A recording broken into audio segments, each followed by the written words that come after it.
In the time just after creation, there were three forms to existence. To the south was Muspel, a land of eternally raging flame. To the north was Niflheim, a desolate and frozen tundra. And in between the fire and the ice was a great nothingness, an emptiness known as Ginnungagap. At Niflheim's center, there came a great swelling of water from below, from which the spring Felgamir was birthed, which in turn gave birth to 11 rivers.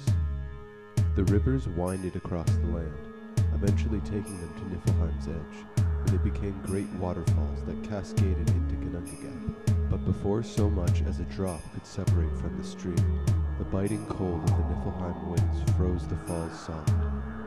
Again and again, the spring of Felgamir broke through the ice, rebirthing the 11 rivers, which would freeze once more. In this way, layer by layer, Niflheim inched out into Ginnungagap. Niflheim grew ever outwards, and in time the heat from the flames of Muspel began to reach it. Water began to roll down its icy face, becoming droplets that dripped steadily into the darkness.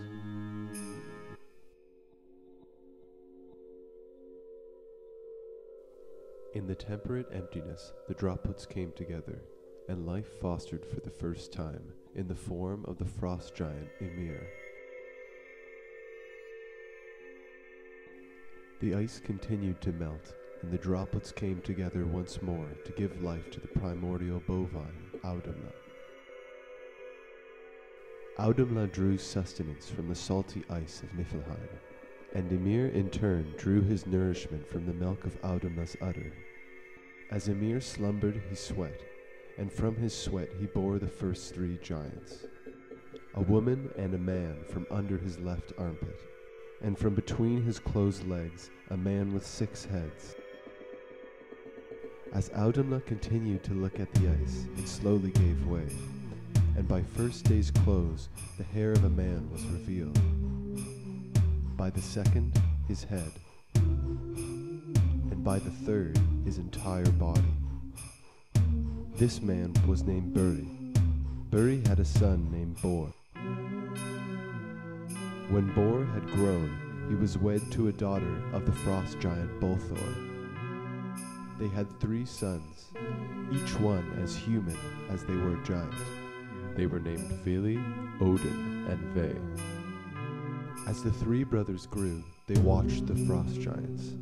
They saw their cruel and mean-spirited nature, and as they grew, so did an ever-deepening resentment toward the race of giants.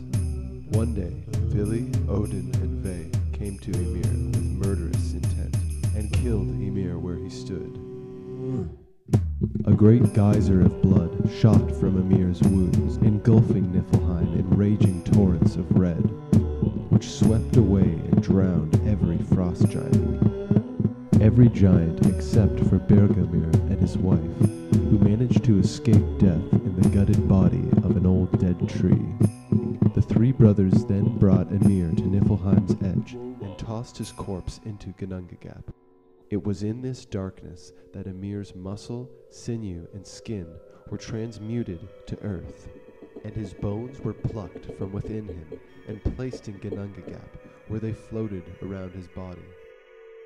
His largest and most intact bones were used to form the mountains, and any smaller bones that were left over were cast down upon the earth, where they became every kind of stone, rock, and boulder that can be known. The blood that drained into Ginnungagap was gathered and channeled to create the sea, the lakes, and the rivers. And Ymir's skull was lowered over the earth to become the sky, which would be held up by 4 dwarves named North, South, East, and West. The brothers then traveled to Muspel to each gather a handful of brilliant embers. They tossed the embers into the void in order to better light the world they had made, and in doing so they gave birth to the sun, the moon, and the stars. They then set upon Ymir's brain, hurling it in chunks high into the sky, where they became any cloud that can be known. The brothers then used Ymir's brow to form a great mountainscape, which acted as a barrier to cut Jotunheim, the land of giants, off from the rest of the world.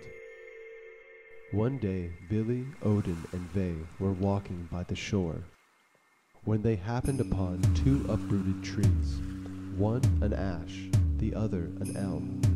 And in a moment of divine inspiration, the young gods were compelled to form these trees into a shape of their own likeness.